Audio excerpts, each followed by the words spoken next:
New York से दिल्ली आ रही flight में जिस तरह से महिला यात्री पर पेशाब किया गया, उस मामले में अब रोजाना नए नए खुलासे हो रहे हैं। महिला यात्री और शंकर मिश्रा जो कि आरोपी हैं, महिला के ऊपर पेशाब करने का उन पर आरोप है, उनकी दोनों की चैट सामने आई है जिसमें पैसों की लेन देन की बातचीत भी हो रही थी। अब बता दें कि श्याम मिश्रा जो कि पिताजी हैं शंकर मिश्रा के, उनका बयान सामने आया है। उनका कहना है कि केस पूरी तरह झूठा है। मेरे बेटे से उन्होंने कुछ पैसों की डिमांड की थी, उनकी डिमांड पूरी कर दी गई, लेकिन शायद डिमांड कहीं अधूरी रह गई, जिस कारण उन्होंने अब दोबारा से इस केस में आगे बढ़ने की कोशिश की है।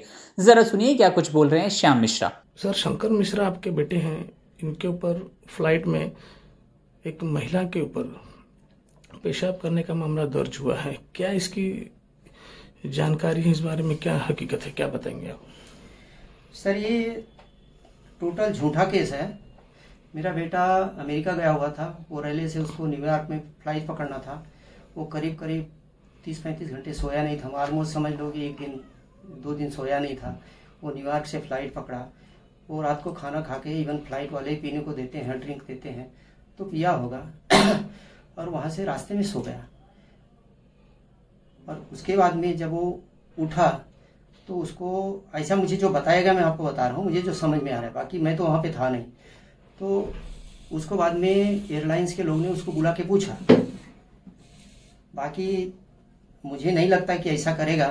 वो लेडी 72 ईयर की है, माँ के जैसी है, ये 34 साल का बच्चा है, ऐसे कैसे कर सकता है? वो शादीशुदा है, उसकी एक बेटी है 18 साल की।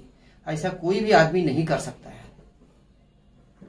क्या इस बात को लेकर के कुछ ब्लैकमेलिंग कर रही थी लड़की, या पैसे का भी कुछ सेटलमेंट करने के लिए उसने मांग की थी या लिया दिया गया था? क्या इस बारे में बताएंगे आप? सर देखिए, कुछ पेमेंट उसने डिमांड किया था और दिया गया था। उसके बाद में क्या हुआ मुझे पता नहीं है। कुछ तो हुआ रहेगा डिमांड, जो कि शायद उसका पूरा नहीं हुआ, इसलिए वो नाराज हो गई और ऐसा काम किया।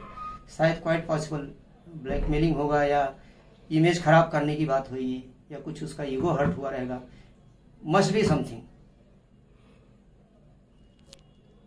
उसका नेचर कैसा है? उनके पिता हो, आपके बच्चे का नेचर कैसा है उस हिसाब से, जिस हिसाब से उनके ऊपर मामला दर्ज हुआ, आरोप लगाए गए हैं? सर, बहुत ही कॉर्डियल है, बच्चा है। इस तरह की हरकत कभी लाइफ में आई नहीं है। वो छोटी उम्र के, उसके उम्र की लड़कियों के साथ भी ऐसा कभी हमें सुनाई नहीं दे रहा है। तो 72 साल की लेडी का कैसे हो सकता है? एक बच्चे को उसके माँ बाप जितना जानता है उसकी और कोई नहीं जानता है। शायद इवन कोई भी होने दो, बीवी भी नहीं जानती होगी जितने माँ और बाप जानते हैं उसको। फिलहाल आपका बेटा कहाँ है और कब सामने आएंगे? भाई, हम भी ट्राई कर रहे हैं बात करने के लिए, मुझे बिल्कुल पता नहीं है। आपकी क्या मांग है? आप कुछ प्रशासन से या मीडिया के माध्यम से क्या बताना चाहते हैं? आप आज तक के माध्यम से हम बताना ये चाहते हैं कि आप फैक्चुअल बताइए। जिस तरह से मैं सुन रहा हूँ मीडिया में, ये इमेज खराब करने वाली बात है। इस तरह से नहीं होना चाहिए। कुछ सच्चाई से हटके प्रेजेंट किया जा रहा है। सर, आप खुद सोच लीजिए। बता दें कि दिल्ली पुलिस लगातार शंकर मिश्रा को ढूंढने की कोशिश कर रही है, लेकिन वो नहीं आ रहे हैं। पूछताछ के लिए बुलाया जा रहा है, लेकिन वो नहीं आ रहे हैं। दिल्ली पुलिस सुबह से शंकर मिश्रा से संपर्क भी करने की कोशिश कर रही है, उनसे संपर्क नहीं हो पा रहा है और उनका बयान दर्ज करने के लिए पुलिस लगातार कोशिश कर रही है। इन खबर चैनल को सब्सक्राइब करें।